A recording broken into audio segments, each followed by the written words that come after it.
혹시 이제 처음 오신 분들을 위해서 설명을 드린다면, 제 소개를 드린다면, 저는 이제 현재 제 소속은 건국대학교 부동산대학원의 겸임교수로 있습니다. 제가 이제 거기서 강의하는 거는 도시계획 뭐 이런 쪽, 그 다음에 재개발, 뉴타운 쪽인데, 실제로는 이제 강의는 이제 더 다양한 분야를 하고 있습니다. 그래서 그렇게 하고 있고요. 그 다음에 오늘은 이제 그 지난주에 예고해드린 대로 이제 토지 투자, 농지 뭐 이런 것들에 대해서 이야기를 한번 해볼까 합니다. 뭐 땅들 다 갖고 계시나요? 없어요? 젠장을 먹고 죽을래도 없다 뭐 이렇게 하시는 건가요? 제가 이런 얘기를 한번 들어봤어요. 뭐냐면 우리 왜 알파고 아세요? 알파고? 알파고가 뭐 하는 애예요? 어느 집애예요? 네? 인공지능이죠. 인공지능이죠. 그래서 그 알파고는 이세돌 구단하고 했는데 처음에 인간이 되게 얕봤죠. 그래서 저는 뭐 이제 이렇게 봤는데, 야, 첫 판을 지는 거는 기계를 갖다가 무시해서 질 수 있잖아요. 두 번째 판 지니까, 그것도 더군다나 수를 두는데, 저도 뭐 바둑은 잘 못 두지만 엉뚱한 데를 두는데도 이긴단 말이죠. 그래서 야, 이거 진짜 진짜 희한하구나. 세 번째 판 지니까, 야, 진짜 이제는 기계에 우리가 정복당하는 시절이 오겠구나.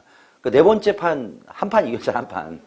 그때 진짜 와, 정말 눈물이 날 것 같은 거예요. 다섯 번째 판은 또 치고. 이렇게 해서 끝났습니다. 그래서 그 알파고를 만든 회사가 어딘지 아세요? 아닙니다. 딥마인드라는 회사예요. 이름이 딥마인드. 그러니까 딥마인드, 그때 혹시 보셨는지 마지막 끝나고 나서 약간 좀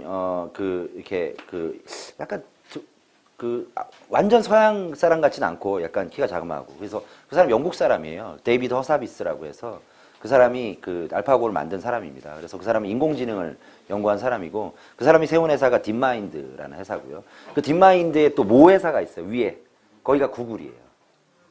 그래서 하여튼 무서운 세상이죠. 무서운 세상이고, 그 다음에 이제 뭐 없어질 직업들이 굉장히 많다 이렇게 얘기를 하기도 합니다. 그래서 저는 항상 제 지론이 뭐냐면, 제가 직접 가보거나 아니면 제가 직접 경험해 본 것들에 대해서 항상 이야기를 하고 강의를 하겠다라는 생각을 항상 해요. 그래서 뭐 제가 전번에도 잠깐 말씀드렸는지 모르겠지만, 저도 전국을, 대한민국에 태어났으니까, 또 저는 전공이 부동산학이니까 전국을 면 단위 이상은 다 가보겠다는 생각을 했어요. 그래서 민통선부터 마라도까지 다 훑었는데 딱 11년 걸렸고요. 기름값만 순수하게 1억 깨졌습니다. 그러니까 수도권하고 광역시는요, 골목골목 모르는 데 없는 것 같고요. 이제 광역시급이 아니라 뭐 일반 도시라든가 다른 시골 같은 데는 면 단위 이상은 다 가본 것 같아요. 물론 이제 저는 이제 처음에 부동산 출발을 경매로 시작을 했습니다. 경매로 한 지가 이제 95년 12월에 처음 경매라는 걸 알았으니까. 하여튼 뭐 저도 좀 됐죠, 구력이 좀 됐습니다. 됐고, 시중에 나와서 경매 강의하시는 분들 중에서도 저보다 더 시작이 오래되신 분 그렇게 많진 않아요. 아주 오래된 완전 선배 기수 이런 분들 말고는 많지는 않습니다. 그래서 이제 하는데, 경매 공부하면서 하나하나 보다 보니까 원래 그래요. 어떻게 하냐면 처음에 경매 같은 거 공부하잖아요. 그러면은 가장 권리 분석이 쉬운 거부터 하게 돼요. 아파트라든가 빌라부터 하게 되고요. 이제 거기에서 조금 내공이 쌓이면 이제 단독이나 다가구 같은 거 사가지고 지어보거나 원룸 만들거나 빌라 짓거나 해서 뭐 분양도 해보고 이렇게 해요. 그 다음에 이제 세월이 좀 지나잖아요. 그러면 내공이 쌓이면, 아이씨, 이거 관리하는 게 좀, 용이한 경우도 있고, 용이하지 않은 거. 그러면 이제 상가로 가요. 그래서 이쪽에 또 내공이 쌓이면 나중에 뭐 가는 줄 아세요? 토지를 갑니다. 토지를 가게 돼요. 이게 토지 같은 거를 할 때 가장 인상 깊은 어떤 그런 순간들을 하나하나씩 만들어야 되는데, 제가 안면도 같은 데는 진짜 한 100번 갔어요. 예전에 그쪽에 뭐 경매도 많이 나오고 뭐 지금도 가끔 나오긴 하지만 그랬거든요. 그래서 가는데, 그 안면도 가면은 안면도 다리를 딱 건너자마자 이렇게 왼쪽에 가면은 이제 조그만 섬이 하나 있어. 천수만이 보이는 황돌이라고. 거기 지금도 펜션 되게 많아요. 이제 오른쪽에 가면은 이제 백사장 해수욕장이라든가 창길이 뭐 이런 데가 있고요. 쪽 가면은 꽃지 해수욕장도 있고, 거기에 이제 롯데 리조트가 있죠. 캐슬 리조트. 그래서 있고, 그런데, 어느 날 안면도를 갔는데, 거기에 한 중간에 딱 갔는데, 그것도 이제 갑자기 제가 출발하느라고, 뭐 운동화 신거나 뭐 등산화를 신는 게 아니라, 구두발로 그냥 지금 저 서 있는 이것처럼 이제 갔는데, 가면 이제 보통 땅 찾으러 가면 옛날에는 지금이야 내비게이션도 있고요. 참 많은 게 있잖아요. 스마트폰도 있어서 지도 찾기도 쉽고 그런데 예전에 내비게이션 없을 때 어떻게 땅 찾으러 가는지 아세요? 5천분의 1 지도가 있어요. 5천분의 1 지도. 그러니까 이 지번도입니다. 지번도. 그래서 그게 크기가 요만해요. 그걸 펼치면 이제 요만하게 되게 커져요. 커지는데 그거를 옆에 하나 끼고 가방도 일부 넓적하고 이렇게 넓은 가방 하나 사가지고 그걸 끼고 간 다음에 그것만 가져가서는 안 돼요.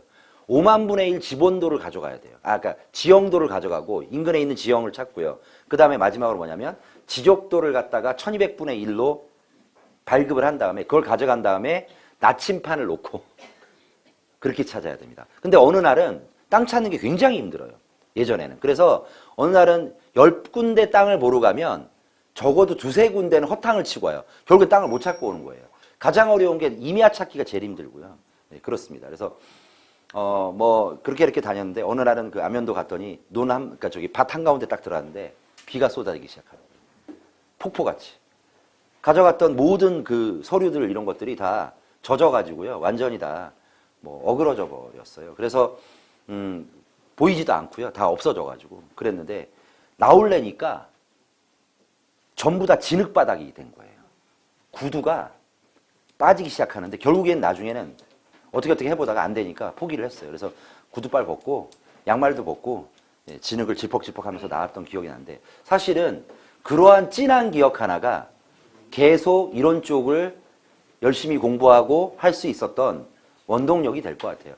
사실은 부동산을 잘하는 방법, 여러 가지 방법이 있습니다. 여러 가지 방법이 있고 또 우리 공시클럽 같은 이런 기관에 도움을 받는 방법이 있는데 부동산을 잘하는 방법 중에 가장 제1의 원칙은 지치지 않는 열정이 선생님들한테 훨씬 지금보다 더 나은 삶, 더 부가된 삶, 더 좋은 삶으로 이끌 가능성이 많다 이렇게 생각이 들어요. 그리고 선생님들 돈은 많은데 어떻게 써야 될지 모르면 저한테 얘기하세요. 그럼 제가 확실하게 어떻게 써야 되는지 그렇잖아요. 어느 날 갑자기 지금보다 돈이 더 많이 생겼는데 그걸 돈을 어떻게 써야 될지 모르겠다. 그냥 계속 갖고 있다 그냥 이렇게 또 마지막에 자식들한테 물려줄 때 반드시 하셔야 될 법칙 중에 하나가 뭐예요? 다 물려주면 안 되죠. 끝까지 조금씩은 갖고 계셔야죠. 중간중간 이렇게 풀어준다 하더라도 요즘에 그리고 효도받는 방법이 뭔지 아십니까? 좋은 땅을 갖고 있는 게 가장 효도를 받기가 좋아요. 실제예요. 요즘에 그래서 제주도 분들이 거기에 효자 효부가 많이 났다고 그래요.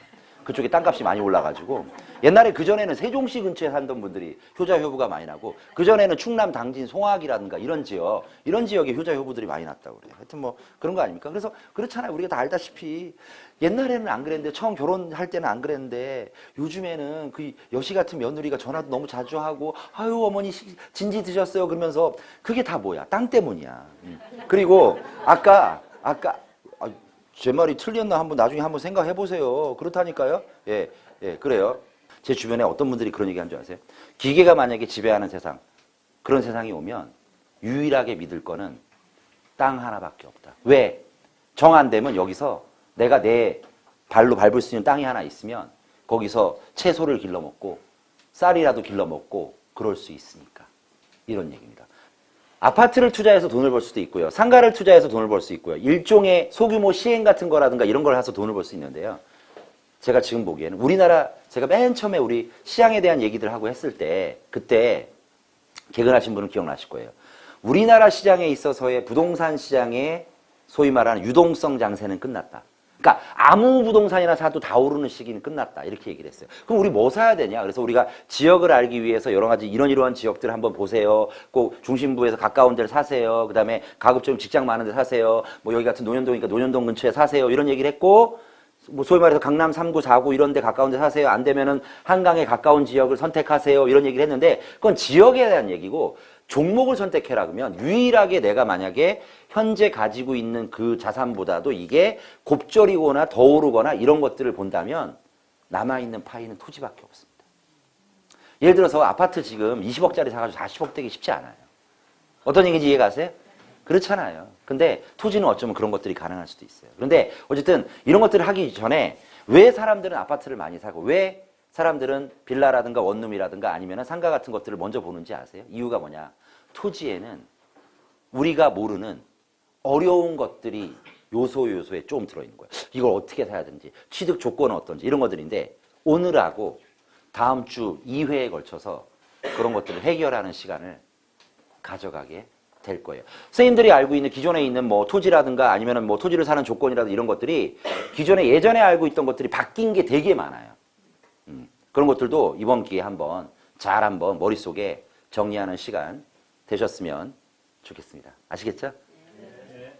대답이 작은데 뭘 내가 하겠냐고 지금 기분이 나빠서 빈정이 상한단 말이죠. 아 그리고 또 하나 토지든 뭐든 이런 거 할 때 전화해서 잘 시키면 되는데 선생님들 스스로도 인터넷이라든가 이런 쪽은 좀 익숙해 주셔야 됩니다. 요즘 이런 얘기가 있습니다. 내가 클릭품이 부족하면 수족이 고생한다 이런 얘기가 있어요. 아 진짜로. 실제로. 그러니까 내가 한번 이렇게 인터넷, 그러니까 다른 거 무슨 워드 치러 이런 얘기 아니고요. 그냥 인터넷 검색 정도, 어느 정도 숙달될 정도, 이 정도만 하시면 될 것 같은데 정 모르시겠다 그러면 문화센터라든가 이런 데 배우는데 가르쳐주는 데 많아요. 공짜로도 가르쳐주는 데도 있고 굉장히 많아요. 그래서 배우시고 만약에 아니면 이제 왜 자녀라든가 그 다음에 또 뭐 손주라든가 아니면 이런 친구들한테도 열심히 귀찮아 하더라도 그냥 꾸준하게 물어보는데 저 오늘 보니까 제가 아시는 분 중에 올해 83살 되셨는데 30대 후반에 아들이 있더라니까요. 이해 가세요? 막내 아들이에요. 그러니까 큰아들이 학교 갔다가 방학 때 저기 멀리 갔다가 방학 때 왔더니 모르는 애기가 하나가 누워 있는 거야 방에. 그래서 엄마 얘 누구야 그랬더니 야, 조심해. 네 동생이다 그러더래요. 그런 되게 이제 늦동이 났는데 그분이요 제가 하도 선생님 연세가 중요한 게 아니다. 배우셔야 됩니다. 안 배우면 큰일 납니다. 배우가지고 수업도 못 듣습니다. 막 이렇게 얘기했더니 아 교수님 그만 좀 갈구세요. 잔소리 좀 그만하세요. 알았어요. 그러더니 그분이요 나중에 갑자기 그 나오던 어떤 그런 과정에서 갑자기 안 나오는 거야. 석 달 뒤에 얼굴을 참 보여주셨는데 교수님 됐죠? 그러면서 뭘 하나 내밀어. 정보 처리 기능사 2급을 따갖고 온 거야. 대단하신 거예요 진짜. 근데 그분이 어떻게 잘 하셨어요? 그랬더니 하는 얘기가 아 진짜 힘들어 죽을 뻔했대. 그 막내 그 우리 천 선생님 그때 그 막내 막내 새끼 이 새끼 있다고 얘기했잖아. 요 얘기 들었죠. 그랬더니 걔한테 물어봤는데 내가 진짜 승질이 나가지고 그러면서 뭐라고 하냐면 그 막내가 맨날 그렇게 얘기하더래. 엄마 내가 이걸 이렇게 하는 거 이렇게 야 컨트롤 C 컨트롤 V는 이렇게 하는 거야. 그랬더니 야 근데 야 이거 한 번만 더 가르쳐줘라. 엄마 내가 지금 5분 동안 엄마한테 이걸 갖다 이렇게 하라고 20번을 얘기했어. 야 이 새끼야 너 임마 돌았으면 까먹어. 너도 내 나이 돼봐 이 새끼야. 그렇게 얘기를 했대요. 그랬더니 아니 아무리 그래도 그렇지 내가 이렇게 많이 얘기했으면 좀 들어야 될 거 아니야. 엄마 좀 너무 심한 거 아니야. 그랬대요. 그래서 아유 너한테 못 보겠다면서 마지막 멘트를 하나 해요. 선생님들도 혹시 새로운 걸 배우신다면 누군가 귀찮게 해서 물어봤는데 누군가 그렇게 비난을 하거나 반박을 하시면 이런 얘기를 했어요. 혹시 자녀분이면 이렇게 얘기하셔도 돼요. 뭐라고 하냐면 손주면 이렇게 얘기하셔도 돼요. 그분이 저한테 날린 멘트가 있었는데 그 얘기 듣고서 아 역시 연세가 있으신 분의 지혜라는 게 절대로 무시 못하는 거야. 뭐라고 그 막내 아들한테 얘기하냐면 뭐 5분 동안 20번? 야 이 새끼야 너 임마 새끼야 너 어릴 때 임마 똥기저귀 막 갈고 할 때 새끼야 내가 임마 오른쪽 신발 왼쪽 신발 이거 똑바로 신라고 1년에 10,000번은 얘기했다 이 새끼야. 맞잖아. 그랬을 거 아니에요. 애들은 오른쪽 왼쪽 신발 잘 모르잖아. 이런 걸 1년에 10,000번 얘기했다는 거야. 뭐? 5분 동안 20번? 난 새끼야 1년에 10,000번 얘기했어. 자식아 어디서 이 새끼야 까불지 마 새끼야. 이렇게 얘기했다고 해요. 열심히 공부하세요. 이해 가세요? 예, 이런 자리에 나와서 공부도 하시고 이렇게 하셔야 돼요. 예. 자, 한번 지금부터 다시 시작하도록 하겠습니다. 자, 보세요. 우리 일단은 이제 많이 보는 게 농지예요. 예, 여기 글자 수가 되게 많아요. 예. 근데 글자 수가 많지만 걱정하지 마시고 또 이거 굳이 알려고도 하지 마세요. 예. 강의를 듣는데 이해가 안 간다. 그거는 무슨 얘기냐면 선생님들이 연배가 좀 예전보다 많이 드셔서 그 다음에 아니면은 뭐 예를 들어서 강의 내용이 어렵고 중요한데 내가 못 알아들어서가 아니야. 수업을 하는데 그 얘기를 못 알아듣는다. 그거는 선생이 잘못 가르쳐서 그래요. 전 그렇게 생각해요. 그 맞잖아요. 선생이 뭐 뭔가 이렇게 알아듣게 뭐 이렇게 찰떡같이 알려줘야 될 거 아니에요. 그래서 선생님이 못한 거고 제가 그래서 선생님들한테 최대한 쉽게 강의할 거예요. 이해가세요? 근데 그래도 못 알아듣겠다. 그것도 역시 선생님들 탓은 아니야. 그건 제 탓이야 역시. 이해가세요? 그것도 제 탓이야. 근데 제가 하나 예, 말씀드릴 게 있는데 제 강의를요 웬만하지 않으면서는 못 알아듣기가 힘든 강의예요. 이해가세요? 하지만 그래도 못 알아들어도 역시 그거는 선생님들 탓이 아니라 제 탓입니다. 제가 잘못 가르친 거예요. 하여튼 그랬습니다. 자, 농지에 뭐 이런 거 그냥 넘어갈 거 할 거예요. 자, 일단은요 농지의 개념부터 아셔야 돼요. 왜 그러냐면 어떤 게 농지냐? 농지가 뭐예요? 농지. 농사짓는 땅이잖아요. 근데 농지의 개념을 아는 거에 따라서 취득 조건이 달라요. 그래서 말씀을 드리는 거예요. 그래서 농지는 뭐냐 이렇게 돼 있어요. 농지는 일단은요. 농지는 전하고요. 전이 뭐예요, 선생님들? 예? 밭. 그다음에 답. 논. 그다음에 과수원. 뭐 과수원이죠. 예, 그죠? 그래서 우리나라에는 우리나라 부동산 시스템에는 28종의 지목이 있어요. 그렇죠? 그래서 그럼 뭐예요? 대지. 돼지. 집 짓는 땅. 그다음에 전답과수원 이것도 있고. 그다음에 뭐 예를 들어서 무슨 그럼 뭐예요? 잡종지. 그다음에 국어 뭐예요? 농사 지을 때 왜 그 또랑 같은 거 있잖아요. 물길 조금 이렇게 뭐 개출 흘고 거기 뭐 이렇게 붕어도 살고 가끔 뭐 이런 거 있잖아요. 국어. 그다음에 또 예서 그럼 뭐 공장 용지. 창고 용지. 주유소 용지. 이해가세요? 주차장 용지. 이게 다 지목이에요. 지목의 종류들이야. 그럼 뭐 임이야. 이해가시죠? 그럼 뭐 하천. 그렇죠? 이렇게 돼 있어요. 근데 그 28종 중에 일단은 토지용계 확인서라든가 등기부등본이라 토지대장 띄웠을 때 전답과수원으로 있으면 일단 우리는 농지로 봐요. 이해가세요? 그리고 거기에다가 법적인 지목을 불문하고 실제로 농작물을 갖다가 심겨져 있는 땅도 지목이 전답과수원이 아니더라도 우리나라에선 농지로 보고 있어요. 예를 들어서 지목은 대지인데 거기에 옥시시 뭐 이런 것들 뭐 아니면은 뭐 밀 이런 거 신거 보통 왜 우리가 이제 그 칼국수 먹을 때 만약 칼국수는 주로 뭘 만들어요? 밀가루 만들죠. 그러면은 국시는 뭘로 만들어요? 밀가루로 만들죠. 아니 이 센스가 없어가지고 큰일 났어. 이거 어떻게 하면 좋아? 예? 예? 아니 국수는 밀가루로 만들고 국시는 밀가루로 만들어요. 잘 모르시나 본데 하여튼 그래요. 예, 그죠? 예. 하여튼 그래요. 그래서 지목이 대지거나 잡종지거나 이렇게 하더라도 실제로 농사를 지으면 일단 농지로 보고 있어요. 왜 이게 농지가 중요하냐? 농지라고 인정되는 것은 둘 중에 하나의 조건이 있어요. 첫 번째, 1번. 농지를 취득하는 자격 조건이 있는 거예요. 첫 번째, 기존 농업인. 기존 농업인이 뭐예요? 이미 농사 짓고 있는 분 있죠? 이런 분들만 이런 땅을 살 수 있다 이거예요. 그러니까 우리는 대지 같은 거라든가 건물이라든가 상가라든가 주택이라든가 아파트 같은 거는 아무나 사잖아요. 그냥 돈 있으면. 근데 농지는 돈 있다고 살 수 있는 게 아니라니까요. 이해 가세요? 자, 그 다음에 기존 농업인. 그 다음에 두 번째는 뭐냐? 두 번째는 농업인이 될 사람. 농업인이 될 사람. 이 두 가지 종류예요. 이해 가세요? 이렇게 돼 있어요. 근데 이 두 사람은요, 또 조건이 있는 게 기존 농업인이거나 아니면 농업인이 될 사람은 둘 다 농지를 취득할 때 면적 제한이 있어요. 1000제곱미터 이상에 사야 돼요. 1000제곱미터 이상. 그러면 얼마야 이게? 303평? 303평. 두 마지기. 아니, 저 한마지기 반. 이해 가세요? 그러니까 이 면적 이상에서 농사 짓는 사람은 뭐라고 그래요? 기존 농업인. 이 면적 이상에서 농사를 지으려고 하는 사람 뭐라고 그래요? 농업인이 될 사람. 이렇게 얘기하고요.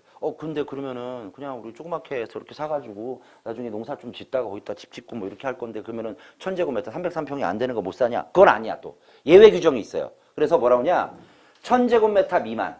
1000제곱미터 미만의 농지에다가 농사를 갖다가 짓는 사람. 이 사람들은 농업인이라고 안 부르고 그 다음에 농업인이 될 사람이라 안 불러. 이거는 뭐예요? 취미로 농사 짓는 사람들이야. 그래서 이런 것들을 뭐라고 하냐? 위식한 말로 주말 체험 영농이라고 그래. 이해 가세요? 예. 그렇게 해야 돼요. 하여튼 뭐 그렇습니다. 그래서 이렇게 이런 식으로 이제 농지의 어떤 이런 범위들이 정해져 있어요. 그래서 그렇게 한번 일단 보시고요. 예. 예. 올, 예.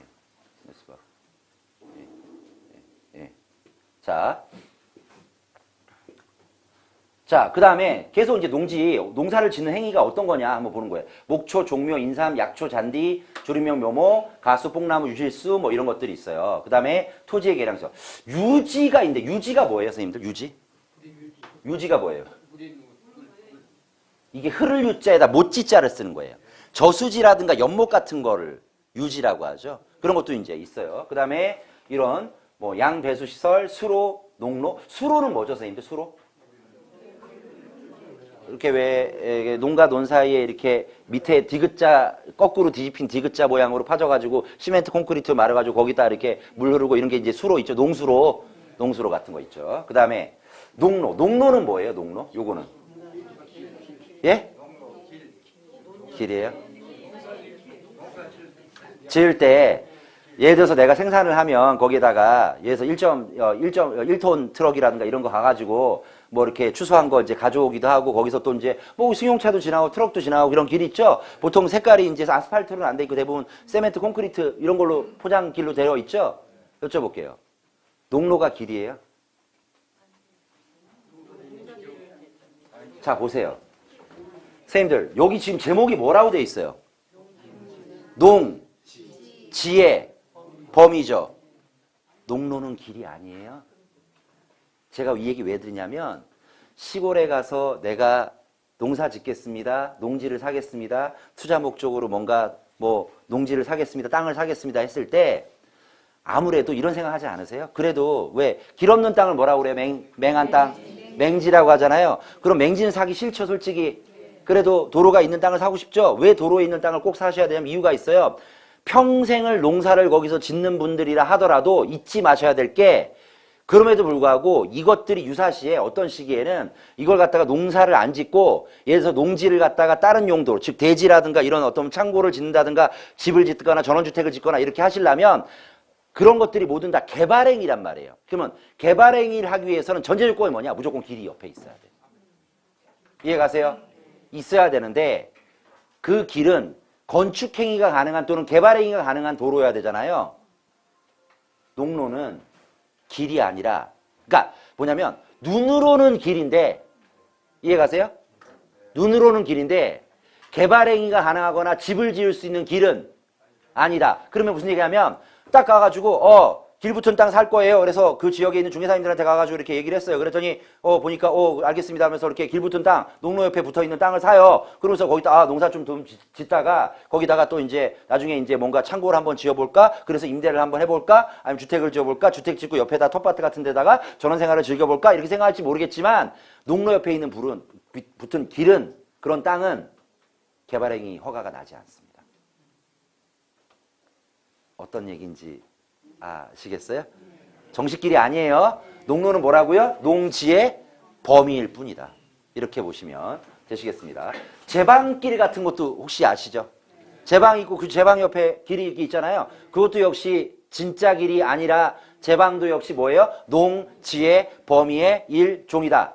이런 것들이에요. 그리고 뭐 여기 보니까 뭐 농지 보전에 필요한 시설 같은 거 무슨 뭐 이런 것들도 일종의 농지의 범위다 이렇게 보시면 돼요. 그래서 뭐라고 쓰느냐면 도로와 유사한 경우라 하더라도 건축법상의 도로가 아니다. 즉 건축허가라든가 개발행위가 불가능하다. 집도 못 짓고 창고도 못 짓고 그렇다. 그리고 앞불사 시골에 가서 어떤 지역에 가서 농지를 사잖아요. 땅을 사잖아요.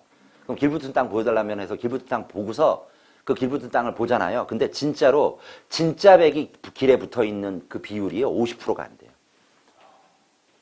대부분 뭐냐? 농로길. 아니면 예를 들어서 국어 같은 거 대충 쇠만 포장해가지고 거기다 독강 아시죠? 관로 심어가지고 거기다 심은 다음에 거기다가 흙 덮은 다음에 거기다 포장해서 쓰는 거. 그 다음에 또 심지어는 아예 원래 도면상으로는 길이 없는데 남의 땅 이렇게 가로질러서 세멘트 포장기를 해놓고 마치 길에, 즉 뭐냐면 눈으로만 길이 있으면 안 되는 거야. 서류상으로도, 지적도상으로도 길이 있어야만 해야 진짜 길 붙은 땅을 산 거예요. 아니 뭐 최 선생 최 교수님 그러지 말고 그냥 나는 그냥 평생 농사 지을 거니까 꼭 개발행위 안 할 거니까. 천만의 말씀이에요. 선생님들 제가 가끔씩 그 농업기술센터라는 동네 그런 기관이 있어요. 각 지역별로 있습니다. 그럼 가면은 거기에 농사 짓는 법부터 해가지고 뭐 어떤 거를 심어야 될지 농기계 다루는 법이라든가 판로 개척은 어떻게 하고 마케팅 어떻게 하고 이런 것들 다 가르쳐줘요. 그때 그런 과정에 농지 관련 규정에 대해서 저한테 한 3시간 정도 한 꼭지씩 이렇게 공부를 해요. 그분들이. 근데 그분들 중에는 평생 농사 지은 분들이 있거든요. 근데 다 물어보면 아니 선생님들은 뭐 이런 거 꼭 공부해야 될 필요 있습니까? 안 해도 그냥 평생 농사 지어서 자식들 학교 보내고 뭐 시집장가 보내고 했으면 됐지 뭐 얼마나 더 하시려고요. 그래도 뭐라는 줄 아세요? 아이고 선생님 왜 이러시 아시면서 아니 아무리 그래도 내 땅이 그래도 개발이 가능한 땅이면 좋지 아니면 뭐 좋겠어요? 이렇게 얘기하는 분들이 대부분이에요. 그렇죠? 그래서 이렇게 꼭 확인을 꼭 생각을 해보셔야 됩니다. 자, 그 다음에 다음 넘어가겠습니다. 그 다음에 여기 보시면 농작물 경작지라든가 이런 것도 있고 그 다음에 또 비닐하우스 같은 거 쳐도 되고요. 요 축사 있죠, 축사. 축사도 등기나 건축물 대장이 없는 축사는 얘는 뭐예요? 농지예요. 그러면 뭐냐? 그 축사를 사는 게 아니라 농지를 사야 돼서 농지 취득 자격 증명원이 있어야 돼요. 이해 가세요? 네. 그런 거예요. 네, 그래요. 그 다음에 또 뭐예요? 또 이렇게 쭉 보니까 농막. 농막이 뭐예요? 예? 그 뭐 이제 왜 이런 거 있잖아요. 그 비료라든가 농약이라든가 아니면은 뭐 예를 들어서 무슨 뭐 농자재 같은 거 이런 것들 이렇게 집어넣기도 하고 가끔 휴식도 하고 뭐 이렇게 하는데 뭐 이런 농막도 있어요. 농막도 있는데 농막의 정의는 이래요. 다른 것들은요, 길이 있어야만 건축물을 지을 수가 있어요. 아까 얘기한 개발하는 거를. 근데 농막은 농지의 전용 절차가 필요가 없어요. 농지의 전용 절차 필요 없어요. 농지의 전용이 뭐냐면 농지를 농지가 아닌 걸로 바꾸는 거예요. 필요 없고요. 그냥 갖다 놔야 되는데 주로 농업인이 농업 생산에 직접 필요한 시설로서 농업인이 자기 농업 경영에 필요한 토지에 설치를 해야 돼요. 주거 목적이 아니고요. 농기구나 농약, 비료, 기자재 보관 또는 휴식. 간이취사. 여기 휴식. 여기서 말하는 휴식은 어떤 휴식이에요? 그러니까 농사 짓다가 피곤하거나 아니면은 뭐 땡볕에 오래 계시면 좀 힘드시잖아요. 그럼 이제 그늘 뭐 이런 데 있어가지고 거기 들어가서 보통 이제 20피트짜리 컨테이너 같은 거 주로 많이 갖다 놓거든요. 예, 그런 거잖아요. 휴식. 그럼 여기서 말하는 휴식은요. 식사도 하고 잠깐 낮잠도 자고. 그럼 낮잠 자는 건 좋은데 그러면 예를 들어서 이건 어때요? 잠을 자다가 너무 피곤하게 힘들게 일하다 보니까 딱 눈을 떠보니까 다음날 새벽이면 이거 휴식이에요, 아니에요? 네? 휴식이에요, 아니에요? 휴식이지. 휴식이라는 게 무슨 시간을 정해놓고 휴식을 하냐고요. 휴식 맞아요. 예. 그 다음에 간이취사, 이건 뭐예요? 간이취사는 뭐예요? 이제 뭐 당연히 새참도 먹고 밥도 먹어야 되잖아요. 그렇죠? 그러면은 뭐 간이취사. 여기서 말하는 취사, 간이취사는요. 그러면은 어떤 거를 먹는 게 취사예요? 뭐 잠깐 간단하게 라면 끓여 먹거나 아니면은 또 예를 들어서 무슨 뭐 밥 해가지고 뭐 간단하게 뭐 그 막된장에다가 이렇게 비벼 먹고 그 다음에 뭐 이런 좀 뭐 채소 같은 거 이렇게 버무려가지고 이렇게 묻혀가지고 이렇게 먹는 거 이런 것들이 이제 간이취사인가요? 아니면 예를 들어서 힘든 일을 하려면 잘 먹어야 되잖아요. 그러니까 예를 들어서 여기다가 드럼통 있잖아, 드럼통. 그걸 반으로 수직으로 잘라가지고 엎어놓은 다음에 거기다가 왜 철근 4개를 달은 다음에 거기다가 이렇게 소위 말하는 숯불을 놓고 그런 다음에 그 위에다 석쇠를 놓고 거기다가 삼겹살이나 목살을 구워 먹는 거는 간이취사예요, 아니에요? 간이취사 맞죠? 아니 간이취사예요. 이해 가세요? 간이취사예요. 근데 대신 이거는요. 건축허가가 필요 없는 대신에 면적이 20제곱미터예요. 작죠? 예, 6평. 그거밖에 안 돼요. 근데 6평이면 작을 것 같죠? 선생님들 우리 혹시 자연휴양림 같은 데 혹시 가보셨습니까? 국립자연휴양림이라든가 이런 데 가보신 분 계신지 모르겠는데 거기 가면 숲속의 집 이런 거 있어요. 그런 게 5평밖에 안 돼요. 근데 가면은 한 4식구 있잖아요. 그 안에 싱크대도 있고 밑에 이제 따뜻한 온돌도 있고 되게 멋있게 잘 있잖아요. 6평은 작은 게 아닙니다. 선생님들 중에 저는 도시 사람들 이해가 안 가는 게 어디 가서 전원주택 짓는다고 해가지고 대궐처럼 70평, 80평 지어놔. 관리만 힘들어요. 선생님들 어느 지역에 갔는데 이 집이 외지 사람 집인지 그 동네 원주민 집인지는 마당만 보면 딱 알아. 어? 외지 사람들은 마당에다가 잔디를 심어놓는다? 예쁘게 나무도 심어놓고 이렇게 가지치기도 해놓고 한다? 근데 현지 사람들은, 원주민들은 어떻게 하냐? 마당이요, 잔디, 잡초, 아우씨. 대부분 세면으로 확 발라놔. 그럼 거기는 원주민이야. 근데 외지 사람들은 내가 좀 이렇게 쉬어야지 하면서 거기다가 이렇게 잔디 같은 거 깔아놓지만 실제로는 원주민들은 거기다 그냥 세면으로 확 발라놔요. 귀찮아. 풀 베는 게 너무 힘들거든요. 그렇거든요. 하여튼 뭐 그렇습니다. 그리고 또 뭐예요? 전기, 가스나 수도 등 새로운 간선 공급 시설 설치를 요하지 않는다. 이렇게 얘기하고 있습니다. 하지만 뭐 최근에는 공식적으로 설치가 가능한 것으로 바뀌었음. 다만 건축 규정은 지키는 것으로 전제하에 이렇게 하고 있습니다. 예. 그래서 농지의 구분은요. 전답가수원 현황과 무관하게 농지를 인정하고요. 뭐 이런 것들을 쭉 있고요. 임야를 농지로 바꿀 수도 있어요. 있는데 대신 뭘 해야 되냐면 형질 변경 신청을 해야 돼요. 형질 변경이라는 게 있어요. 그냥 그런 게 있다고 쳐요. 근데 이런 거 바꿔주고 이거 하는 거 선생님들이 직접 하는 거 쉽지 않죠? 그럼 어떻게 하면 돼요? 군청 앞에 가면요. 토목설계사무소라든가 건축사무소 있어요. 거기다 돈 조금만 주면 해줘요. 다. 오케이? 이해 가세요? 예, 그렇게 해주는 거예요. 그래서 하고 나서, 그러니까 임야를 농지로 바꾸겠다라고 신고를 하고 나서 3년 연속해서 농사를 지을 때만 이게 농지로 바뀌어요. 어떤 얘기인지 이해 가세요? 예. 아니, 임야를 농지로 바꾸면 벌써 그것만 해도요, 가격이 기본 베이스가 더블이에요. 그리고요, 선생님들, 자, 길이 없는 맹지를 사가지고요, 옆에 있는 사람들 잘 설득해서 길만 내도 무조건 가격은 더블이에요. 선생님들, 자, 내가 아파트를요, 10억짜리 아파트를 샀어요. 10억짜리 아파트 샀는데 10억짜리 아파트가 12억이 됐어요. 2억 벌었죠? 예? 근데 내가 한 게 뭐 있어요? 2억 버는 동안. 내가 한 게 뭐 있냐고. 10억짜리 아파트 사놓고 12억이 됐으면 그 2억이 더 오를 동안 내가 한 게 뭐 있냐고요. 없잖아요, 아무것도. 그냥 오르길 바라는 거 아니에요. 이해 가세요?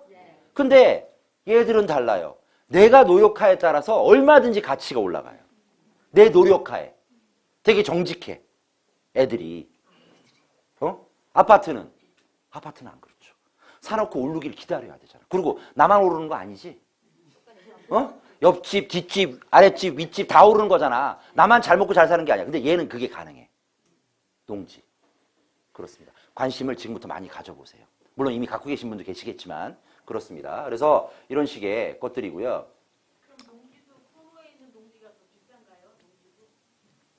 이제 도시 지역보다 좀 덜해요. 근데 예, 그건 좀 덜한데 어쨌든 뭐 그렇습니다. 예, 근데 용도가 주택용이냐 아니면은 우리 국도변에 가다 보면 왜 밥집 하는 데도 있고 카페들도 있고 뭐 그런 데 있잖아요. 그러면 이제 큰 도로변에 좀 붙어 있어요. 간선도로에 붙어 있어야 되지만 주택은 그런 데 짓기 조금 그렇죠.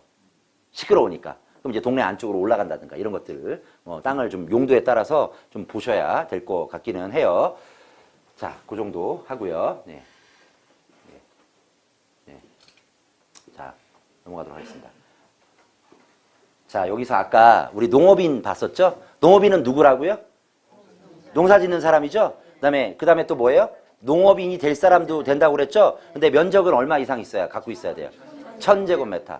선생님들이 실제로 농사를 갖다 1000제곱미터, 303평 이상 살려면요. 선생님들 뭐 해야 되냐면요. 농치증이라고 하죠. 그래서 정식 명칭은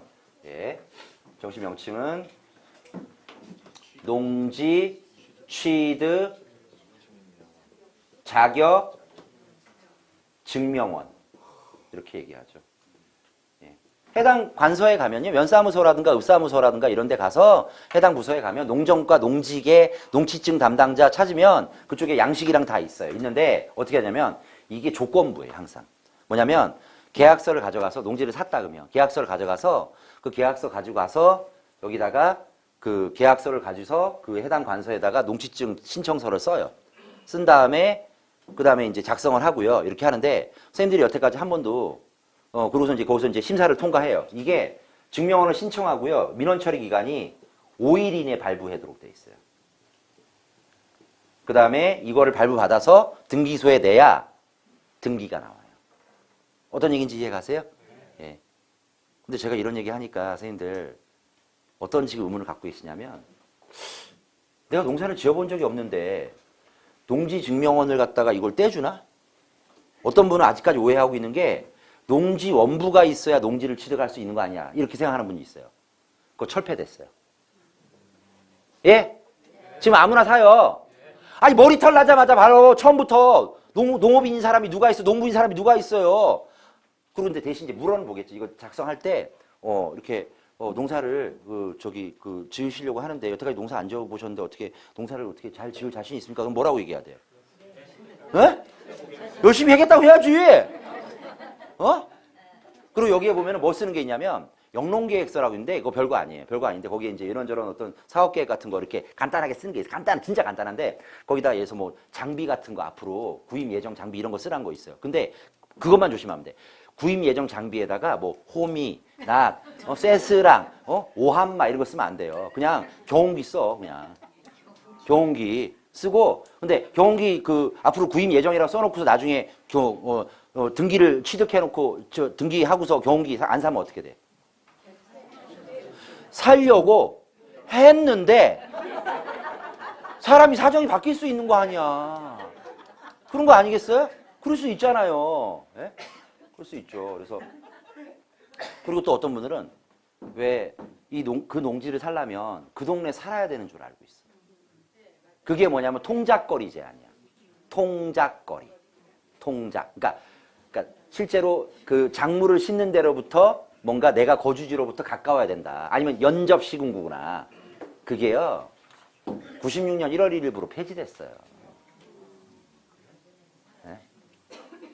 그렇잖아요. 네. 선생님들 지금 가지고 있는 오해들 중에 이런 것들이 있는 거예요. 가끔씩 통작거리, 그러니까 이걸 뭐라 하냐면 통작거리 제한이야. 통작거리. 통작거리 제한. 거리 제한이라고 하는데 이 통작거리 제한은 없어졌다고 그랬죠? 근데 가끔 시군별로 별도로 이 통작거리에 대해서 조금은 제한을 두는, 그러니까 지자체 조례나 지침으로 제한을 두는 그런 데가 있어요. 있는데 지금은 그렇게 잘 따지지 않는데 경매는요 아예 통작거리를 안 따져요. 그러니까 내가 여기 서울에 사는데 서귀포에 있는 농지 취득해도 아무 말 못해요. 그래서 이거 이제 나중에 이제 경매 낙찰받은 왜 보증금 영수증 들고서요. 농지증 증명원 신청하러 가잖아요. 그러면 뭐라고 하냐면 해당 공무원이 아니 선생님은 강남구 논현동에 사시는데 어떻게 서귀포에 있는 땅에다가 서귀포도 아니야. 마라도에 땅을 낙찰받았다 이거야. 그럼 이제 마라도에 있는 땅에다가 어떻게 농사를 지을 생각을 하세요? 그러니까 아니 뭐 그거는 제가 알아서 할 겁니다. 그래요. 근데 논현동에서 일단은 올라면은 여기 신논현역 가가지고 왜 급행 타고서 인포공항 가가지고 거기서 이제 제주공항 내려가지고 제주공항에 내려서 또 렌트를 해가지고 516 도로를 타고서 이렇게 남제주 서귀포항까지 와가지고 거기에서 왜 또 배 타고 왜 이렇게 마라도까지 넘어가가지고 오자마자 거기에서 왜 마라도에 가면 해물짜장면 선생님들 인생을 너무 건조하게 사시는 것 같은데 그러지 마세요. 그래서 먹고서 이렇게 농사 지을 겁니다 얘기하는데 아이고 차비가 솔찬게 들 텐데 어떻게 뭐 가능하시겠어요? 그래서 내 맘이라고 그래. 네가 돈이 많이 들어서 농사인데 돈이 많이 들든 뭐 어쩌다는 얘기야. 내가 그렇게 하겠다는 거야. 근데 거기다가 예를 들어서 그럼 이것도 뭐 심을 거냐 이렇게 물어볼 수도 있어요. 그럼 뭐 심을 거 뭐라고 그러겠어요? 고구마. 아니 그 동네 좀 이게 많이 심는 걸 해야지. 심으면 잘 나지도 않는 거 하면 뭐 되겠어요. 예. 제주도는 보통 콩 많이 심어 콩. 예, 콩 많이 심어요. 예, 콩 많이 심고요. 만약 강원도다 그러면 강원도의 농지다 그럼 뭐 하면 돼요? 옥시시. 거기서 옥수수 쓰면 안 돼요. 그 사람들 못 알아들어. 예? 옥시시라고 쓰고 그렇죠? 하여튼 그렇게 해서 이렇게 해서 할 수 있어요. 어렵지 않습니다.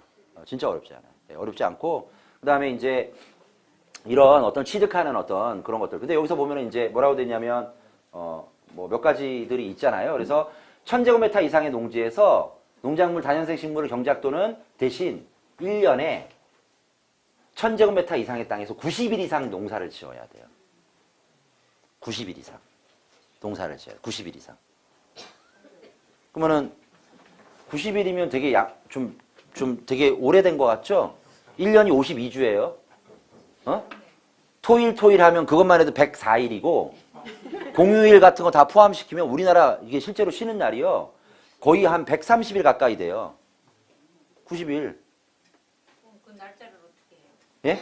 날짜를 공무원이 내가 산 농지를 90일 이상 농사 짓는지 어떻게 알까요? 어떻게 알아요? 아니 내가 농사를 짓는데 90일 이상 매일 365일 와가지고 90일 이상 농사 짓는지 출석 체크하듯이 체크를 하겠냐고요. 만약에 면 단위면 면 단위만 해도 그 지역이 어마어마하게 넓은데 모든 필지를 체크를 못하죠. 그래서 주로 이장님들한테 많이 의존을 해요. 이장님 그런데 저번에 저쪽에 외지 사람 저 노년동에 사는 사람이 와가지고 저기 농사를 짓는다고 해요. 저기 농지증 발급해줘가지고 등기하고 해서 농사를 했는데 어떻게 1년에 90일 이상 농사 짓습니까? 이렇게 물어봐요. 근데 예를 들어서 뭐 그럴 수 있겠죠. 자 어쨌든 90일 이상 종사를 해야 되고요. 그 다음에 또 이런 것들은 쭉 있고요. 그 다음에 또 하나 농사를 짓는 게요. 그냥 작물만 심는 게 아니라 그 어떤 동물들을 키워도 농사 짓는 걸로 인정받을 수가 있어요. 보면은 대가축 2두 이상. 대가축이 뭐예요? 예, 대가축 왜 소 같은 거, 소말. 그 다음에 중가축, 돼지, 소가축 뭐예요? 소가축. 이거 작을 소자예요, 이거. 아니죠. 이 가금이 따로 있잖아요. 가금류가. 요 염소, 토끼, 그 다음에 개, 식용, 개, 멍멍이, 뭐 이런 것들 있어요. 그 다음에 꿀벌 열군 뭐 이런 식으로 이 정도를 해도 농사 짓는 걸로 인정을 받을 수가 있어요. 근데 저 같으면 저는 이거 채워요. 선생님들이 이건 있어요. 이렇게까지는 가능한데 농지에 대해서 양도세를 감면받으려고 하면 8년 이상 작용을 하셔야 돼요. 8년 이상. 근데 모르겠어요. 여기 계신 선생님들은 별로 해당 사항이 없을 것 같아요. 좀 그렇긴 한데. 그러니까 보유하고 농사 짓는 데까지는 가능한데 양도세 감면이 쉽지는 않을 것 같은 게 왜냐면 그 농사를 지어서 나오는 소득이 선생님들 전체 소득 중에 50%가 넘어야 돼. 아니, 그러니까 이거를 하자고 기존에 지금 달세 받는 걸 포기할 수는 없잖아요, 지금. 그냥 여기까지만 하세요, 그냥. 농사 짓고. 나중에 세금 내고 파시면 돼요. 많이 올랐다. 세금 내고 파세요. 우리 이제는 이렇게 생각하세요. 이제는 나라하고 나하고 나눠 먹기 이렇게 생각을 하세요. 예, 이렇게 아주 그냥 그렇게 생각을 아주 그렇게 드시면 아예 생각이 또 간단해질 수 있어요. 예, 하여튼 그렇습니다. 그래서 그렇게 한번 보고요. 다음 보겠습니다. 증여일 경우에도 네. 농지 자격 취득을 해야 되나요? 증여요? 뒤에 이제 나옵니다. 보도록 하겠습니다. 볼까요? 소유상한에 나와요. 자, 예를 들어서 이런 거죠. 만약에 상속으로 농지를 취득한 경우 있잖아요. 그러면 이거는 농지증이 없어도 돼요. 상속은 없어도 되는데 대신 상속을 할 때는요. 10,000제곱미터까지만 상속이 가능해요. 10,000제곱미터면 3,030평, 15마지기. 그러니까 그 이상은요. 처분해야 돼요. 근데 이건 있어요. 농사를 짓는 자녀에게 상속이 되면 면적 제한이 없죠. 원래 농사 짓는 사람이니까. 근데 왜 직장 다니는 사람한테 농지를 만약에 상속이나 이런 걸 해준다. 그러면 이거는 10,000제곱미터까지만. 그러니까 선생님들 너무 욕심내지 마시고 10,000제곱미터까지만 사세요. 아시겠죠? 그리고 그다음에 뒤에 이제 8년 기간 이상 농업경영 뭐 이건 그렇고요. 넘어가고요. 우리 아까 그 1,000제곱미터 미만의 땅에다 농사를 지을 수 있다고 그랬죠? 그걸 뭐라고 그런다고요? 유식한 말로 주말 체험 영농이라고 그랬죠? 요거는 30일만 지으면 돼요. 1년에. 30일만 지으면 돼요. 요건 뭐예요? 정식 농업인이 아니라 뭐예요? 알바 농업인이라고 얘기했잖아요. 30일만 지으면 돼요. 그렇게 하고요. 그 다음에 너무 여기 이제 보면 외국인도 주말 농장용은 취득 가능해요. 실제로 보면 왜 지금 선생님들 국적이 한국이 아닌 분들도 가끔 계세요. 이중 국적이시거나. 그때는 이제 1000제곱미터 이상은 취득이 안 됩니다. 법상으로. 그래서 이제 1000제곱미터 미만, 주말 채용 용도까지 가능하고요. 그 다음에 또 신청인이, 그리고 농지를 취득하는 게 취득할 때요. 내가 다른 직업이 있으면 농지를 취득할 수 있어요, 없어요? 상관없어요? 농지법은요, 겸직금지 조항 자체가 없습니다. 겸직금지 조항 자체가 없어요. 겸직 제한 조항 자체가 없어요. 무슨 얘기냐면, 다른 직업이 있어도요, 농지를 취득하는 것은 전혀 탓하지 않아요. 예. 그쵸? 그 다음에 통작거리 폐지됐고, 그 다음에 이런저런 것들, 또 계속 중요한 내용들이 뒤에 많기 때문에 여기에 있죠. 보세요. 토지거래 허가 면적, 이런 것들은요, 취득 원인별 토지거래 허가 대상에서 매매의 경우에는 토지거래 허가 지역들이 있죠. 어떤 데는. 지금 뭐 일부 꽤 남아있는 데가 있잖아요. 그래서 그런 데는 매매의 경우에는 농지증이 필요 없고 대신 토지거래 허가는 따로 받으셔야 돼요. 왜? 토지거래 허가 자체가 농지증 심사사항이 되기 때문에 그렇고요. 경매는요. 농지증은 신청하고 토지거래 허가는 안 받아도 돼요. 이게 경매가 좋은 게요. 농지는 경매로 취득하는 게 제일 취득하기가 쉬워요. 대신 문제는 뭐예요? 경매로 취득하면 이 땅이 좋은지 안 나온지 모르죠. 예, 그래서 그런 것들은 계속 가려줄 거예요. 지금 제가 계속 가려줄 겁니다. 이 정도 하고요. 넘어가도록 하겠습니다. 자, 인제는요. 뭐 할 거냐면 지금부터 보세요. 인제는 선생님들하고 할 게 어떤 땅을 해야 되고 안 해야 되고 어떤 땅이 가치가 있고 가치가 없고 이런 것들을 좀 하려고 그래요. 그게 농지가 됐든 도시지역의 토지가 됐든 선생님들 대부분 그래도 나름대로는 관리하는 어떤 자산이라든가 이런 것들이 있는데 제가 지금부터 하는 얘기를 처음 들었다 하면 미안하지만 선생님들이 여태까지 되게 대단히 명석하고 똑똑해서 이 자리까지 오신 게 아니에요. 미안한 얘기지만 대단히 운이 좋았을 수 있어요. 전 그렇게 말씀을 드리고 싶어요. 자, 그래서 지금부터 보시도록 하겠습니다. 카스트 제도가 뭐죠, 근데? 혹시? 카스트 제도가 뭐죠? 계급 제도. 어디에 있는 계급 제도입니까? 인도에 있죠? 인도에 있는 계급 제도가 있는데, 자, 보시죠.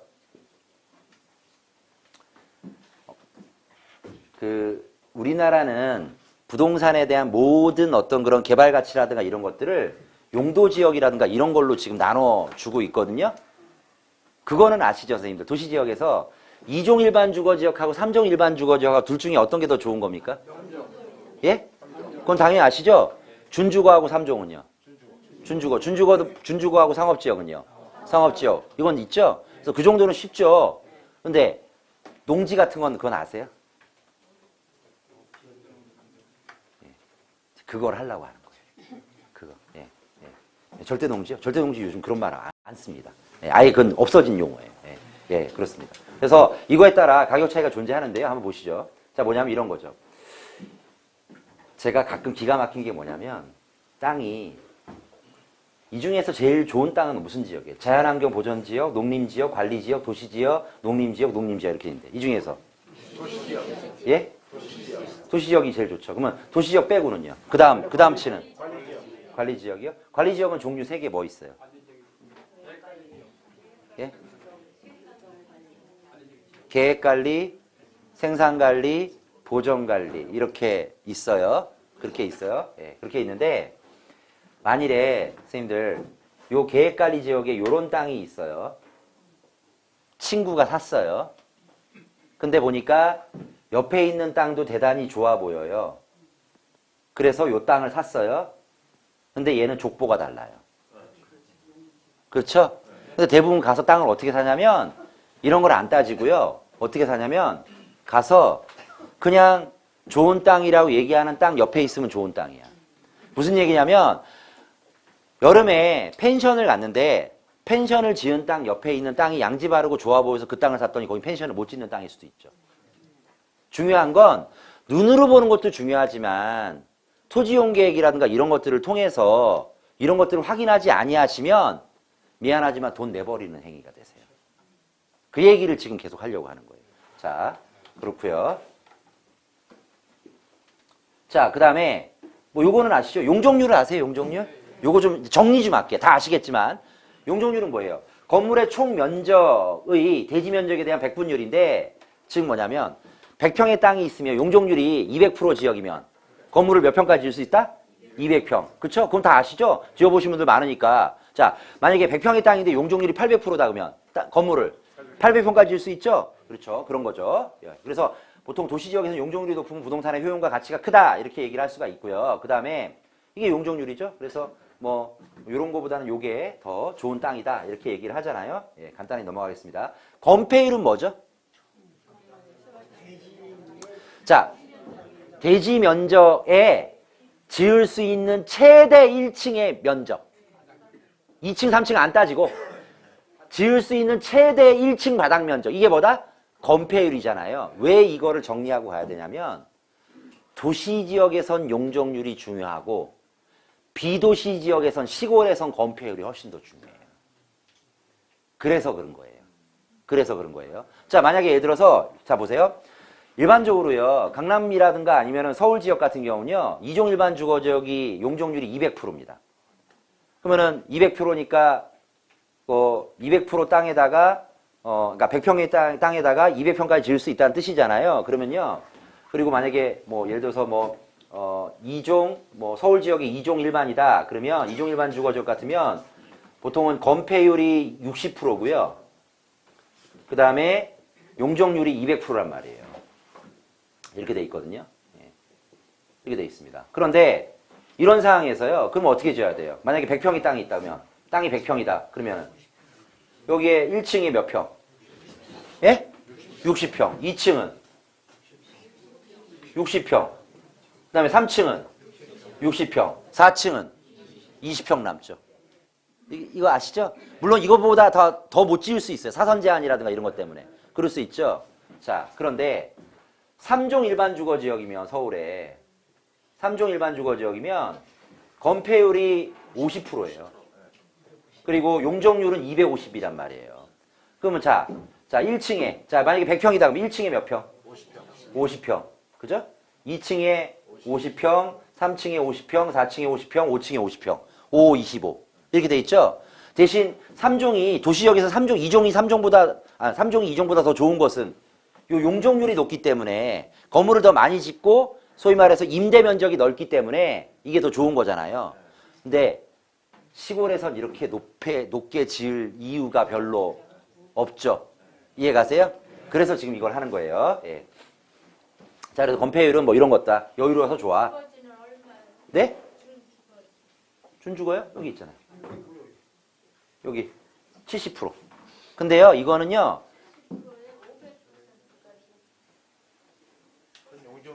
이거 용적률이고. 예, 500인데요, 선생님.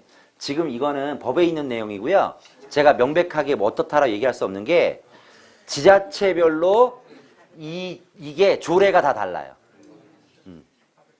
이 조례를 알아보려면 그것도 알려드릴게요. 예, 말씀하셨으니까. 이 조례는요, 뭐냐면 이걸로 아시면 돼요. 못 외우겠습니다. 제가 알고 있는 건 1, 2, 3종만 지금 알고 있어요. 예. 자, 근데 요거 알아보시려면 요거 찾아보세요. 혹시 인터넷 되시면 도시계획조례 찾으시면 돼요. 그 이름이 아무 데서나 찾는 게 아니고요. 도시계획조례에서 찾으셔야 돼요. 그게 강남구든 반포, 그러니까 서초구든 아니면 뭐 강동구든 아니면 뭐 과천이든 의왕이든 어디든 전라도 어디든 그 지역에 도시계획조례에 들어가면 별도로 정하도록 돼 있어요. 예를 들어서 인천 같으면요. 서울은 2종이 200%라고 했잖아요. 인천 같으면 250이야 또. 약간씩 다 다릅니다. 그리고 뭐 고양시 같은 데는요. 2종 일반 주거적 230이야 또. 그 딱 중간. 그러니까 이게 지자체 도시계획조례마다 이 용적률 건폐율 정하는 게 조금 다른데 건폐율은 거의 변화가 없는데 용적률은 굉장히 다릅니다. 굉장히 달라요. 사실은 제가 이걸 인터넷을 이 화면을 띄워서 어떻게 사용할지 몰라서 지금 못하는데 인터넷만 되면 바로 지금 검색해 드릴 수도 있어요. 근데 어쨌든 참고는 도시계획조례에 들어가서 이렇게 보시면 되실 거예요. 예. 자, 이렇게 이제 있어요. 자, 돼 있는데 여기 보세요. 도시지역에는 주거지역, 상업지역, 공업지역, 녹지지역 이렇게 있잖아요. 그러면 보면 용적률이 되게 이렇게 쫙 돼 있잖아요. 그러면은 딱 봐서 어떤 게 제일 좋은 겁니까? 딱 봐도. 상업지역이 용적률이 제일 높잖아요. 상업지역 땅이 제일 또 비싸고 당연히 그렇죠. 그 다음 비싼 게 준주거. 그죠? 나머지는 이제 3종, 2종, 1종 뭐 이렇게 가고 그 다음에 이제 뭐 무슨 전용공업지역 같은 거는 이건 뭐 어떻게 보면은 요거는 공업시설로 쓰는 거고 녹지지역 같은 것도 비슷비슷해요. 이건 뭐 큰 차이 없는데 시골에 주로 있는 게 관리지역, 농림지역, 자연환경 보전지역이거든요. 근데 요 계획관리를 보면 용적률 건폐율은 그다지 크게 차이가 안 나는데 계획관리 지역이 다른 지역하고 굉장히 많이 차이 나는 게 뭐가 있어요. 이게 키포인트예요. 농지 투자할 때. 예? 여쭤볼게요. 계획관리 지역에 그러니까 건폐율이 40%라는 얘기는 뭐예요? 100평의 땅이 있으면 1층의 바닥 면적을 몇 평으로 깔 수 있다? 40평으로 깔 수 있다는 얘기죠? 계획관리 지역에 만약에 창고를 100평 지으려면 땅이 몇 평이 있어야 돼요? 250평. 250평 곱하기 40% 하면 100평 나와요? 제가 다 그 정도 계산할 줄 알아요, 저도. 그래요? 그러면 여쭤볼게요. 계획관리 지역에 창고를 100평 지으려면 250평이 필요하죠. 생산관리 지역은 몇 평이 있어야 돼요, 그러면? 20%니까, 이거의 절반이니까 500평 갖고 있어야 돼요? 그럼 여쭤볼게요. 계획관리 지역의 땅이 평당 100만 원이면 생산관리 지역의 땅 평당 금액은 얼마야 돼요? 50만 원이어야 되잖아요. 근데 실제로 현장에 가보면 계획관리 지역의 땅이 100만 원이면 생산관리는 60만 원, 70만 원이에요. 뭐가 더 싼 거예요? 계획관리가 싼 거예요. 또 하나 선생님들이 저지를 수 있는 오류 중에 하나가 토지를 사거나 땅에다 투자를 하면 꼭 얘기하는 게 꼭 큰 땅만 투자하려고 그래요. 꼭 무슨 뭐 예를 들어서 1000평 이상 뭐 아니면 2000평, 3000평 이거 틀린 얘기예요. 토지를 투자하는 그것은 부동산의 투자는 그 부동산의 효율의 문제이지 개발 가치의 문제이지 땅의 그 부동산의 가치가 절대로 비례하는 게 아니에요. 이해가세요? 무슨 얘기냐면 생산관리 지역에 있는 땅 1000평보다 계획관리 지역에 있는 땅 500평이 더 나올 수도 있는 거예요. 어떤 이야기인지 이해가세요? 그렇게 보시면 되시옵니다. 자, 이렇게 한번 기존의 사전적인 어떤 지식을 가지고서 다시 계속 보도록 할게요. 자, 이제요. 인도에는 카스트 제도가, 신분 제도가 있어요. 자, 우리 인도에 있는 카스트 제도, 신분 제도 중에 제일 위에 있는 등급이 뭐예요? 예? 브라만. 그 다음에 귀족 계급이 크샤트리아, 바이샤, 수드라, 달리트 이렇게 돼 있어요. 선생님들 혹시 나중에 이 달리트는 우리 학교 다닐 때 안 보셨을 수도 있는데 불가촉 천민이라고 해요. 불가촉 천민. 이 사람들하고 지나가다가 이 사람들하고 딱 이렇게 스치기만 해도 내 살은 썩는다고 생각한대요. 몇 해 전에 어떤 일이 있었냐면 이 달리트 계급에 있는 친구가 크샤트리아가 운영하는 이 계급의 주인이 운영하는 곳에 가서 식당에 가서 밥을 먹고요. 돈을 치르고 나왔는데 주인이 얘를 붙잡아가지고 광에다 가둬놨어요. 그리고 경찰에 신고를 했습니다. 경찰은 놀랍게도 200만 원이라는 벌금을 부과했어요. 왜 부과를 했냐? 얘가 먹은 접시를 지 손으로 안 닦고 나가서 그래요. 얘가 입대고 손댄 접시는 그러니까 이게 좀 너무 좀 참 어처구니가 없죠.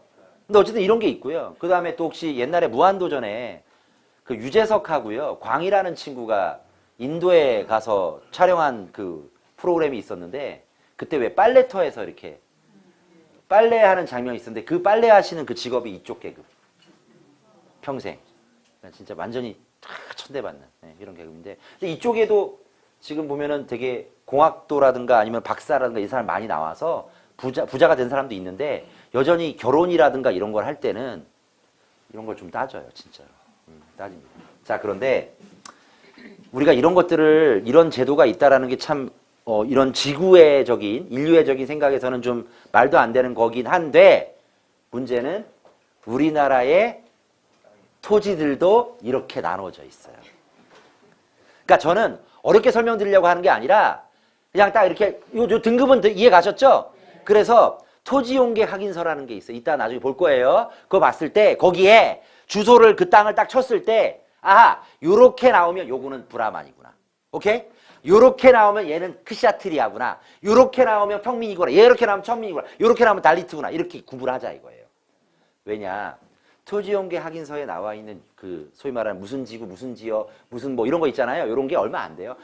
3,800개밖에 안 돼요.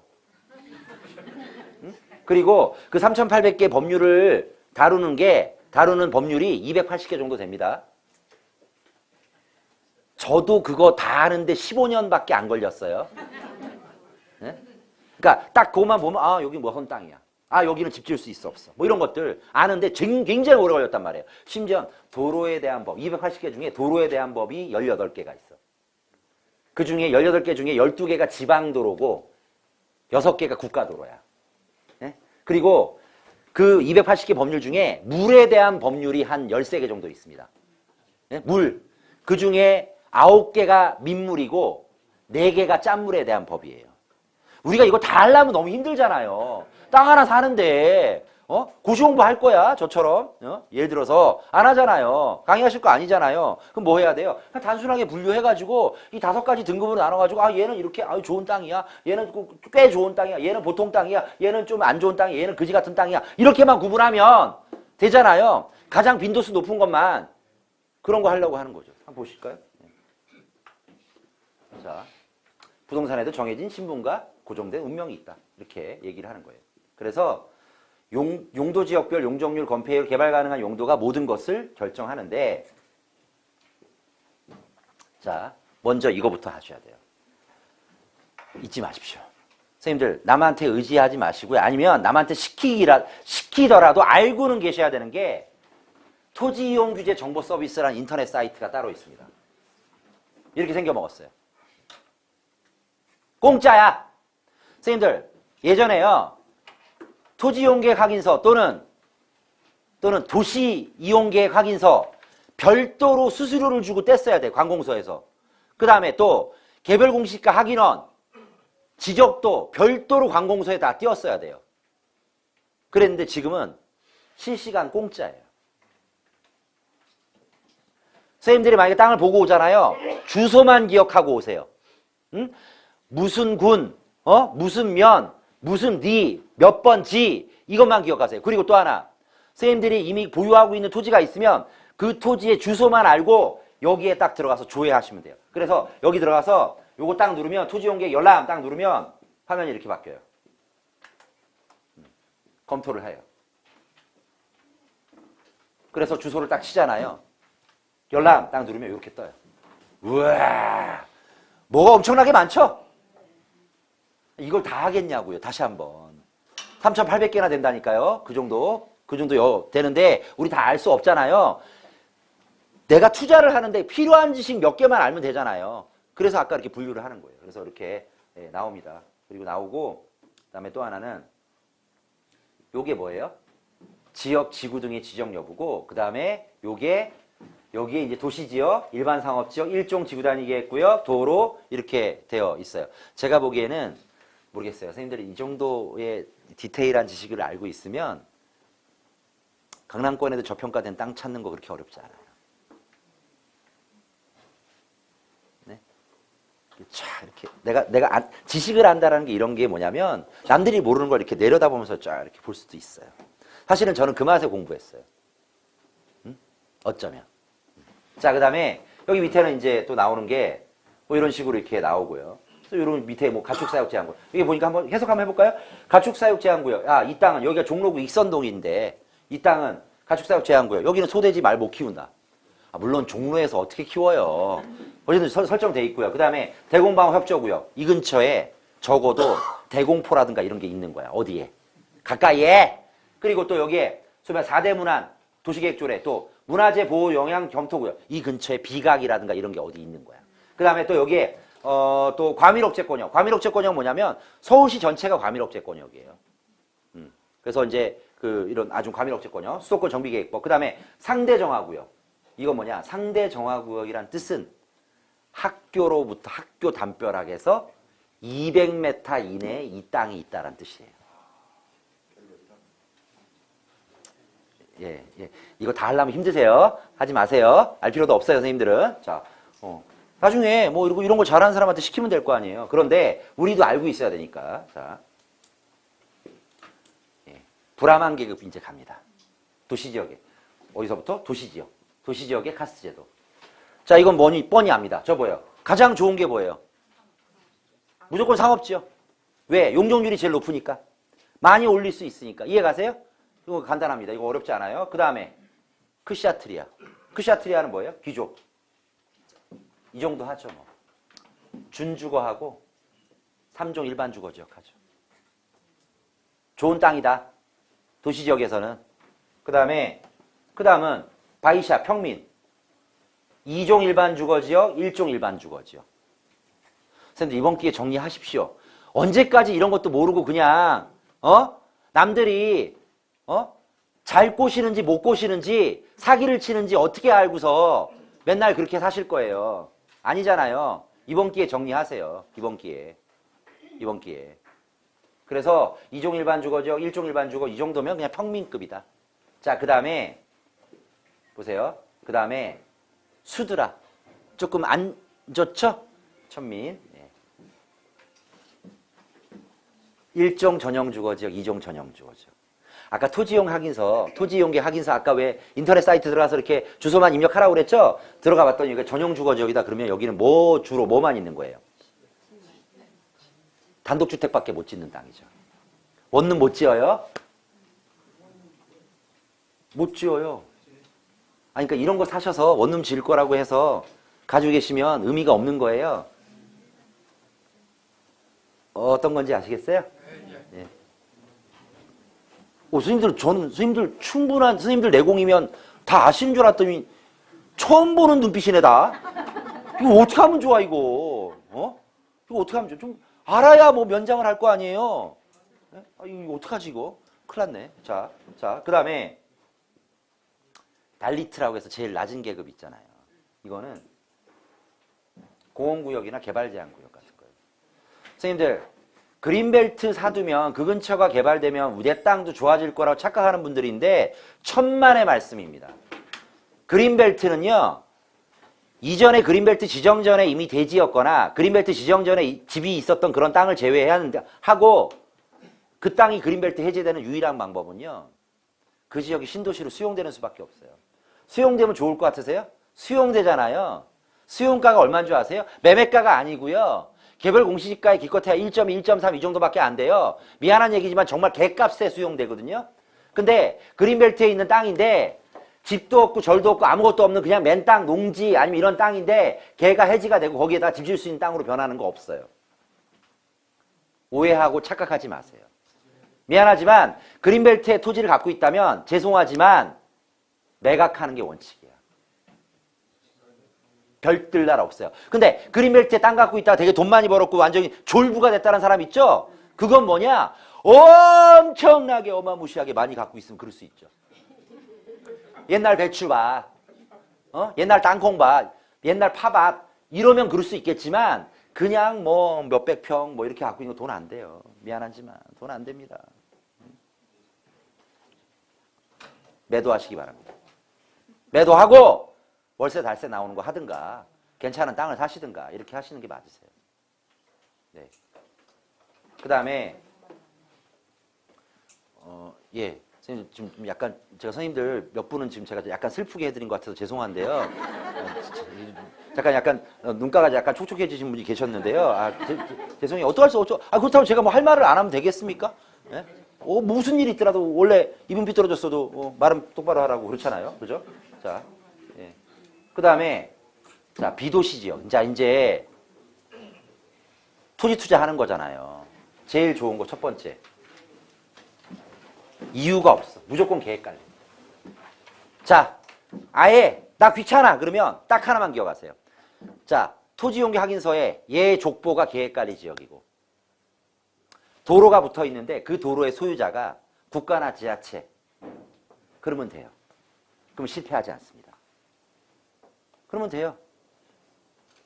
그런 겁니다. 그래서 여기는요. 일단은 건폐율이 40%인 게 가장 중요해요. 시골에는요. 4층, 5층 안 올릴 거 아니에요. 그러면 거기에 1층의 바닥 면적이 얼만큼 넓게 들어가냐가 중요하잖아요. 시골에 있는 땅 중에 유일하게 계획관리만 건폐율이 40%예요. 심지어는요, 여기가 만약에 어떤 지역은요, 50% 60%로 조례로 더 완화해 주는 데도 있어요. 그리고 여기는 뭐냐, 이유가 공해 발생되는 그 외에 화학공장이라든가 그 다음에 왜 유흥시설이라든가 숙박시설, 모텔 같은 거, 펜션은 되고 이런 거 제외하고는 다 돼. 빌라도 되고 주택도 되고 당연히. 제일 좋습니다. 다른 거 알아보기 귀찮다? 그냥 계획관리 지역에 도로 붙은 땅 사시면 끝이. 그렇습니다. 그 다음에 이 크샤트리아는 이제 같은 관리 지역 중에서도 생산관리 지역하고 보존관리 지역이라고 있잖아요. 예. 그런 거. 그래도 요거는 대신 얘는 건폐율이 얼마겠어요? 20%. 얘는 무조건 20%. 건폐율 20%. 100평의 땅이 있으면 바닥 면적 20평짜리 건물밖에 못 짓죠. 얘는 40평 지을 때. 똑같이 땅 모양 생겼어도. 그렇죠? 그 다음에 또 바이샤라고 있죠. 바이샤는 이 농업진흥지역 중 농업보호구역이라고 있는데요. 농업진흥지역 중 농업보호구역인데 요것도 선생님들 요거 스트레스 받지 마세요. 왜 그러냐면 아까 선생님들이 주소만 알면 아까 그 인터넷 사이트에다 입력하면 이런 용어들이 쫙 떠요. 이해 가세요? 무슨 얘기인지? 그냥 이렇게 그것만 할 줄 아시면 돼요. 안 되면 누구한테 해달라고 해요. 그래서 거기에 보니까 농업진흥지역 중 농업보호구역이라고 뜨면 요거는 그냥 간단한 창고라든가 주택 같은 건 지을 수 있는 땅이에요. 요렇게 조회가 되면. 요렇게 조회가 되면. 네. 그렇습니다. 예. 농업진흥지역 중 농업보호구역 이렇게 뜨면 그 다음에 다음번에 수드라가 있는데요. 농업진흥지역 중 농업진흥구역이라는 구역이 또 따로 있어요. 지역이 먼저고 구역이 나중이에요. 근데 이런 지역은요. 원주민만, 즉 그 동네에서 살고 있는 원주민 자기 집만 지을 수 있고요. 외지 사람은 여기 가서 집을 못 지어요. 슬픈 게 뭐냐면 선생님들 농사 짓는다 이거야. 좋아요. 땅을 사러 가는데 같은 값인데도 이런 거 사가지고 잘 샀다고 그러고 있어. 보기에는 좋지. 푸른 들녘에 가을 되면 황금 벌판에 보기엔 좋아. 그게 무슨 의미가 있어요. 애가 출신 성분이 좀 그런데 사람은 출신 성분 따지면 안 되지만 부동산은 그런 거 따져야 돼요. 그렇죠? 자, 그 다음에 수드라, 그 다음에 발리트 제일 나쁜. 자, 농업진흥지역 중에요. 농업진흥 똑같아. 이거랑 얘랑 똑같아. 똑같은데 뭐가 다르냐? 지적도에 보면 우측 하단에 축척이 나와 있거든요. 이게 1대 1000으로 나와 있는 게 있어요. 이거는요. 원주민도 주택을 못 지어요. 이게 뭔지 기억이 안 나, 이해가 안 가시죠? 그러면 뭐냐? 뒤에 나오는데 어떻게 생긴 거냐? 이렇게 생겼어요. 자, 보세요. 뭐냐면 아까 그거 입력하잖아요. 그럼 위에는 뭐 무슨 구역, 무슨 구역, 무슨 지역, 무슨 지역 나온다고 그랬죠? 아래에는 이게 지적도가 있거든요. 지적도가 있고 여기에 지적도 우측 하단에 여기 축척이 표시가 돼 있어요. 그쵸? 지금부터 축척의 종류를 씁니다. 빨리! 축척의 종류 쓰세요. 축척만 딱 보고서도 이게 무슨 땅인지 대충 알고 있어야 돼요. 첫 번째, 1대 1200. 이거는 일반 토지. 1대 1200. 일반 토지. 일반 토지. 앞으로 가셔도 돼요. 예. 약속이 있으셔서. 자, 1대 1200은 뭐다? 일반 토지예요. 그 다음에 1대 500이나 600. 1대 500이나 600. 이거 신도시예요. 축척이 1대 500이나 600으로 조회가 되는 게 있으면 신도시. 500이나 600. 선생님들 여기 논현동이나 서초, 강남 이런 데는 축척이 어떻게 나오겠어요? 무슨 땅을 떼든 1대 500이나 600으로 나옵니다. 여기는 구획정리 사업을 했던 신도시잖아요. 요거는 대부분의 땅이 1대 1200이고 예를 들어서 무슨 뭐 일산이라든가 분당이라든가 광교는 전부 다 1대 500이나 600이라니까요. 그리고 이 강남권도 일종의 계획도시 아니에요. 여기도 1대 500이나 600이에요. 그리고 1대 6000 있어요. 1대 6000으로 조회되는 애가 있어요. 얘는 임야. 임야는 1대 6000이에요. 그리고 1대 1000. 앞서 봤던 거죠. 1대 1000. 그건 뭐냐? 이거예요. 눈이 시원하지 않습니까? 완전히 눈이 시원하죠. 선생님들, 이걸 뭐라면 경지 정리된 답, 논 이렇게 얘기하죠. 근데 이 땅이요, 원래 지구가 탄생했을 때부터 이렇게 안 생겼겠죠. 누군가 인위적으로 이렇게 만들어 놨겠죠. 바둑판처럼 반듯반듯하게. 이거 왜 이렇게 해놨어요? 농사 잘 지으려고. 여기 기계농 하려고. 그렇죠? 뭐 하는 거예요? 여기다가 컴바인, 이항기 이런 거 집어넣으려고 한 거잖아요. 근데 이건 그 목적이 뭐예요? 이걸 농사를 잘 지어라 이 뜻이죠. 농사를 잘 지어라 해서 이걸 이렇게 일부러 만든 거죠. 누가 만들었어 이렇게? 정부에서, 국가에서. 근데 정부가 농사 잘 지으라 이렇게 일부러 돈 들여서 예산 투입해서 국민들의 혈세를 써서 이렇게 만들 땅에다 집 지을 수 있게 해주면 되겠어요? 안 되겠어요? 안 될 거 아니에요? 그래서 이런 땅들이 1대 1000으로 표시를 한다고요. 지적도를 이렇게 1대 1000으로. 이해 가세요?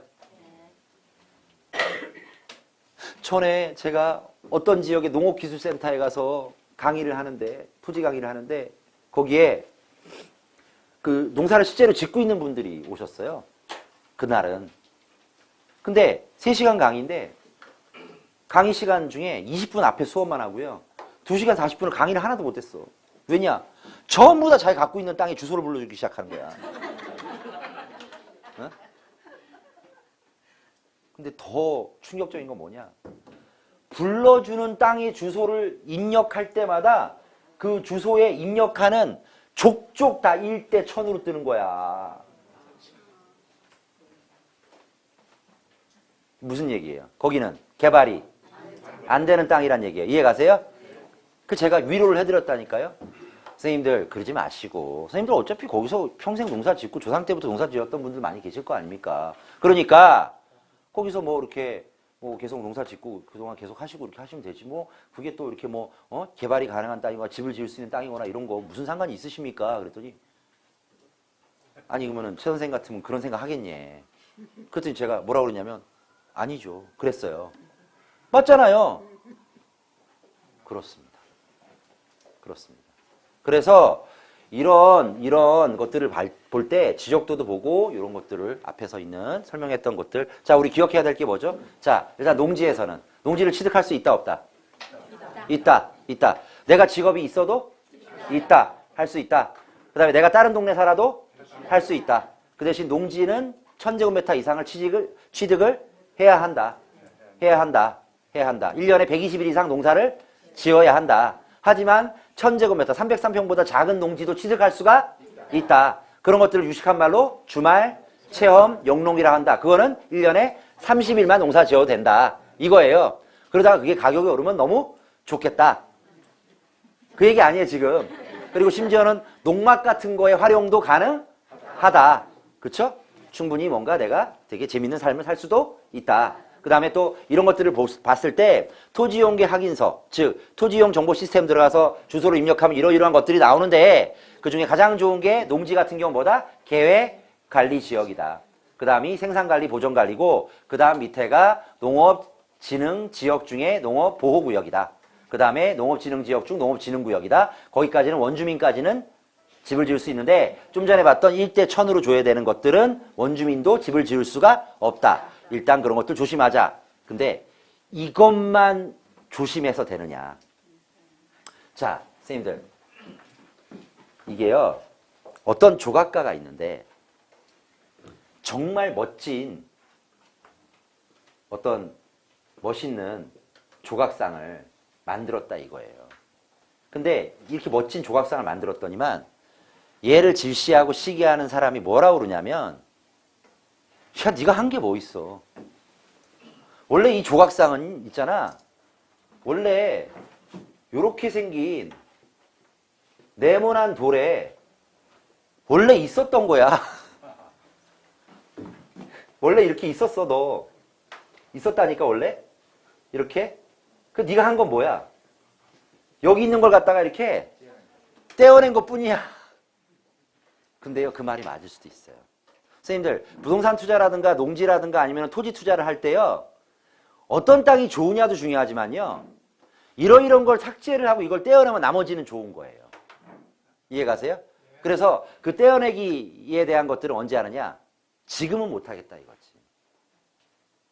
다음 주 이 시간에 하도록 하겠습니다. 오늘은 여기까지 하겠습니다. 고맙습니다, 선생님들.